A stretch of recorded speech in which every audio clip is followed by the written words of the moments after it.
आप चाहे class 11th में हो, चाहे 12th में हो, चाहे नीट की तैयारी कर रहे हो, चाहे सीयूईटी की तैयारी कर रहे हो, आपको बुक रीड करनी ही पड़ेगी। बिना बुक रीड किए आपका कुछ भी नहीं होने वाला किसी भी सब्जेक्ट में। अगर मैं बायो और केमिस्ट्री की बात करूँ, क्योंकि मोस्टली सब इन्हीं दोनों लोग का रिकमेंड करते हैं कि बुक रीड करो। अगर मैं केमिस्ट्री की बात करूँ तो जितना भी ऑर्गेनिक और इनऑर्गेनिक से आया था सब एनसीईआरटी से आया था, बट अभी मैं इस वीडियो में स्पेसिफिक बायो की बात कर रही हूँ कि बायो की बुक कैसे रीड करनी है। पहले तो रीड करनी है अच्छी तरीके से, बैठ के माइंड को अच्छा रखना है। जब मैं रीड करती हूँ तो कभी कभी मुझे एक पेज पढ़ते फिर अगला पेज बोरिंग लगने लगता है, हाइलाइटर का यूज़ नहीं करने का मन करता है। मैं मेरी फ्रेंड और हम अक्सर आपस में बात करते कह रही मैंने तो कभी स्टिकी नोट्स का यूज़ भी नहीं किया। ये कोई प्राउड की बात नहीं है। आपको अपने बुक को हाईलाइटर किस तरीके से यूज़ करना है वो मैं आपको अगली वीडियो में बताऊँगी अपने, बट अभी बताऊँगी रीड कैसे करना है। पहले तो ऐसा रीड करो कि आपको खुद मज़ा आए। स्टडी करने में आपको मज़ा, आपको बैठ के पढ़ना है सब बोलते हैं, बट आपको जैसे कि आपने कोई टॉपिक पढ़ा आपको नहीं समझ में आया तो आप उसकी वीडियोज़ देख लीजिए कि अरे थोड़ा इंटरेस्टिंग वीडियो है, तो आपको वो हमेशा माइंड में रिकॉल रहेगा। तो ये मुझे काफ़ी सही लगा, सही है। तो मैं ऐसे 5 टिप के बारे में बताऊंगी। अगर आप उसमें से 3 या 2 भी फॉलो कर रहे हैं तो बहुत अच्छी बात है। तो पहला टिप है कि आप बैठ के पढ़ो और आप हाइलाइटर का यूज़ मोस्टली करो। 2-3 हाइलाइटर रख लो, पूरे बुक को नहीं रंगना है, बट कुछ एक आध अगर वर्ड आप रंग लोगे तो ज़्यादा अच्छा है।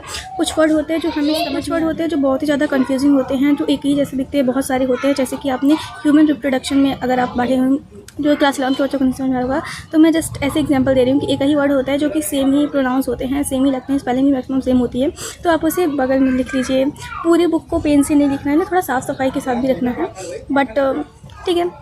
और मेरी दूसरी टिप है, जो टॉपिक नहीं समझ में आ रहा है उसको 10 बार रीड करने के बजाय आप एक बार रीड करो। फिर बहुत सारे लोग क्या काम करते हैं कि जब वो पढ़ते हैं उसके बाद क्वेश्चन लगाते हैं। जब आपका एग्जाम पास आए तो आपके पास एक ही सॉल्यूशन होता है, आपको बुक रीड करना है, बुक की मैक्सिमम चीज़ें अपने ब्रेन में डालनी है। बट अगर आपके पास लॉट्स ऑफ टाइम है तो आप एक एक टॉपिक को पढ़े से, अभी आपके पास बहुत टाइम है, स्टार्ट ही हुई है तो बहुत सारी ऐसी बहुत टाइम है, तो आप बहुत सारे क्वेश्चन को प्रैक्टिस कर सकते हैं। आप एक टॉपिक पढ़िए फिर इसके रिगार्डिंग क्वेश्चन प्रैक्टिस करिए। ये मैं सोची कि मैं पहले पूरे बुक पढ़ूंगा फिर पूरे टॉपिक पढ़ूंगा, क्योंकि अगर आप कोई क्वेश्चन बुक भी खरीदते हैं तो भी आपको लॉट्स ऑफ लेंगे ना, क्वेश्चन आपको पहले आपको टॉपिक वाइज ही मिलेगा। तो मैं आपको ये एडवाइस करूँगी कि अगर आप पूरे चैप्टर पढ़ के क्वेश्चन ना लगाइए, पहले आप क्वेश्चन लगाइए, एक टॉपिक पढ़िए फिर क्वेश्चन लगाइए। ओके, मेरी चौथी टिप है जो आप सबकी फेवरेट होनी चाहिए। अगर आपको लग रहा है कि बुक पढ़ते टाइम वो इंटरेस्टिंग नहीं है तो आप उसको इंटरेस्टिंग बनाइए। कुछ जब मैं बुक पढ़ती हूँ मेरे साथ भी यही होता है कि एक पेज तो बहुत अच्छे से पढ़ लिया, सब समझ लिया, दूसरे पेज आते ही मौत आ जाती है, बोरिंग लगती है या फिर टॉपिक समझ नहीं आती। तो हम क्या टाइप करते हैं, हम क्या सोचते हैं कि हम उसको वो करेंगे क्वेश्चन या फिर वीडियो लेक्चर देखते हैं, ऐसा कुछ सोचते हैं। बची हुई 2 टिप। पहली टिप है कि आपको पेज पढ़ते टाइम पेज को इंटरेस्टिंग बनाना है, टॉपिक को इंटरेस्टिंग बनाना है, खुद से क्वेश्चन पूछने हैं। पहला, खुद से क्वेश्चन पूछने हैं। एक टॉपिक पढ़ो, खुद से क्वेश्चन पूछो, फिर उस टॉपिक के क्वेश्चन प्रैक्टिस करो।